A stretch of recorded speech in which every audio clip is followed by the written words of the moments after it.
তো hello everyone, good evening. তোমরা সবাই কেমন আছো? এইটা আগের সপ্তাহের মিনি ব্লগটা তো আমি পোস্ট করতে অলরেডি লেট করেছি।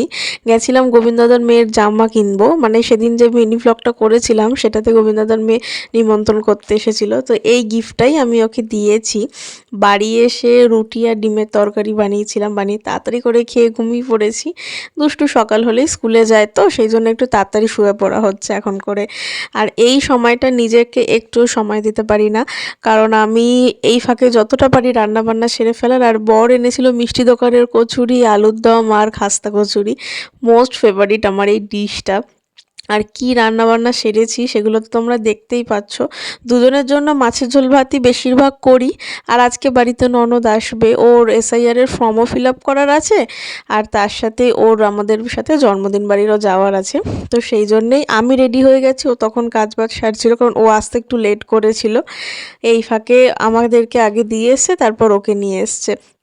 আর আমার দুষ্টু আর গোবিন্দদার মেয়ে প্রচুর মজা করেছে। এই আমাদের মিষ্টি বার্থডে গার্ল, ওকে সবাই উইশ করে দিও বিলেটেড হ্যাপি বার্থডে। ওর ভালো নাম হচ্ছে প্রিয়াঙ্গী, আর ডাক নাম হচ্ছে পরি। আমি ওকে পরি বলেই ডাকি। এখানে কেক কাটিং পর্ব চলছে এখন, আর এত মজা হয়েছে সেই সময়টা। সবাই ছিল মোটামুটি। আমার দুষ্টু সেই মজাটাকে প্রচুর এনজয় করছে। মিষ্টি হাতে করে এই ছোট্ট ভাইটাকে কেকও খাইয়ে দিয়েছে পরি। তারপরে জন্মদিনে ভুরি ভোজটা তো বিশালই হবে, তাই না? তো এই সমস্ত খাওয়া দাওয়া করলাম, করে প্রচুর মজা করেছি, অনেক গল্প হয়েছে, অনেক মজা হয়েছে।